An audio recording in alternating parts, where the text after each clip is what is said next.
যেখানে বিএনপি এসেছে, যেখানে জামাত এসেছে, যেখানে গণ অধিকার পরিষদ এসেছে, যেখানে এনসিপি এসেছে, সেখানে আমরা এসেছি, কিন্তু একটা মাত্র দলই আসেনি। আপনারা কি তাদের দেখে এখন পর্যন্ত সিদ্ধান্ত আসতে পারেননি?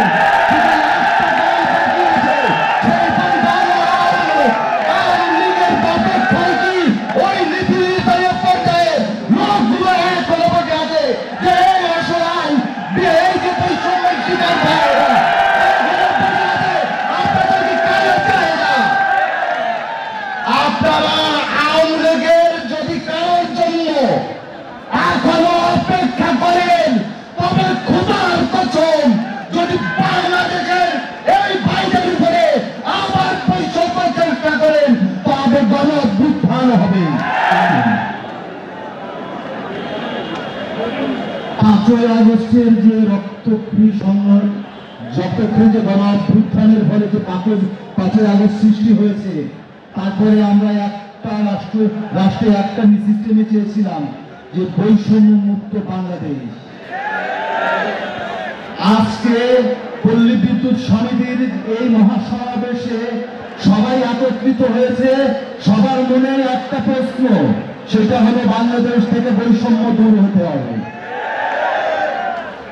আমরা ফ্যাসিস্টের পতনের পরে, গণ অভ্যুত্থানের পরে বাংলাদেশে এমন বাংলাদেশ চেয়েছিলাম যে বাংলাদেশের মালিকদের কোন বৈষম্য নিয়ে রাস্তায় নামতে হবে না। আমরা বিগত 54 বছরের যে রাজনীতি দেখেছি এবং যে সন্ত্রাসী অপকর্মকাণ্ড দেখেছি, যে ব্রিটিশ কলোনিয়াল কাঠামো দেখেছি, সেগুলো ভেঙে ফেলতেই এই 5ই আগস্টের সৃষ্টি হয়েছিল। কিন্তু কলোনিয়াল কাঠামো ভাঙে নাই। এখনো সেই ব্রিটিশদের যে প্রজন্ম, যে লুটেরা, যে সন্ত্রাসী, যে রাষ্ট্রদ্রোহী শক্তি, তারা বাংলাদেশে রাজ করছে। পল্লী বিদ্যুৎ সমিতির যেই সমস্যা এবং বৈষম্য দূর করার জন্য আমার ভাইয়েরা যারা দীর্ঘদিন ধরে দাবি করছে, সেটা আমার মতন একজন সাধারণ মানুষ বুঝতে পারলেও ব্রাহ্মণবাদী যেই আমরা আছে তারা কি এখনো বুঝতে পারেননি? এই বাংলাদেশে যদি কেউ ব্রাহ্মণ্যবাদ প্রতিষ্ঠা করতে চায় এবং সেই অনুযায়ী কাজ করতে চায়, তবে এই হাজার হাজার মৃত্যুর পরবর্তী বাংলাদেশে মানুষ সেটা কখনো মেনে নেবে না।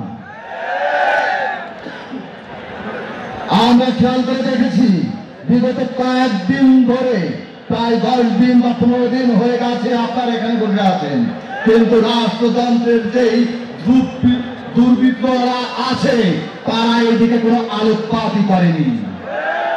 আপনারা রাষ্ট্রদ্রোহী হচ্ছেন বা আপনাদের ট্যাগ দেওয়া হচ্ছে, ঠিক আছে, আপনারা রাষ্ট্রদ্রোহী, এইটা আমি মেনে নিলাম।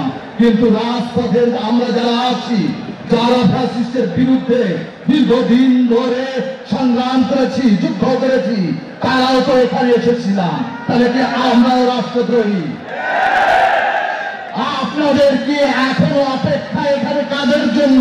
যেখানে বিএনপি এসেছে, যেখানে জামাত এসেছে, যেখানে গণ অধিকার পরিষদ এসেছে, যেখানে এনসিপি এসেছে, সেখানে আমরা এসেছি, কিন্তু একটা মাত্র দলই আসেনি।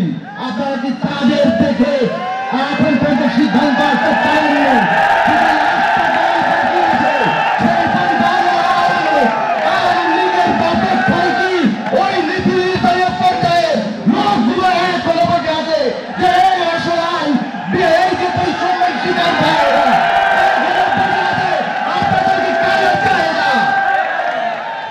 আপনারা আওয়ামী লীগের যদি কারোর জন্য এখনো অপেক্ষা করেন, তবে খোদার কসম,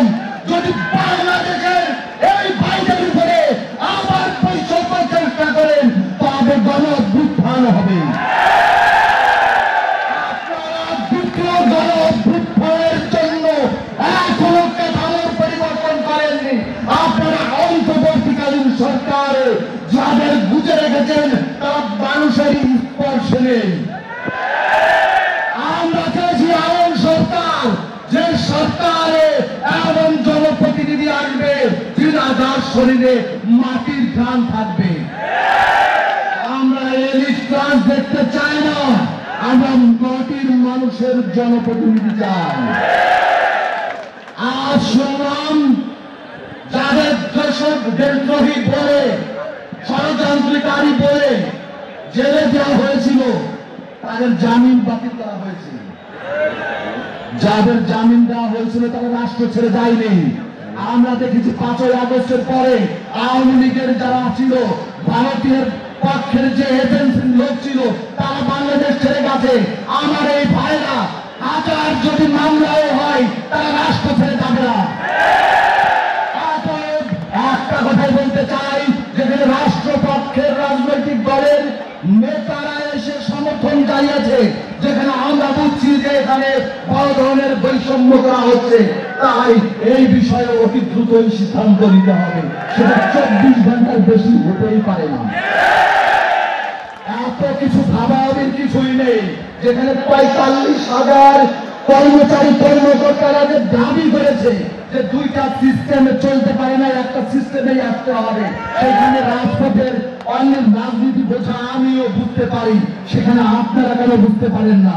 আর পরিশেষে একটা কথাই বলতে চাই, সেই কথাটা হলো ব্রাহ্মণ্যবাদী আচরণ ছাড়ুন। নতুন বাংলাদেশের মাটির ঘাম নিন, মানুষের দাবিকে মেনে নিতে হবে। আপনাদের বিরুদ্ধে দ্বিতীয় গণ অভ্যুত্থান কাম্য করি না। ধন্যবাদ।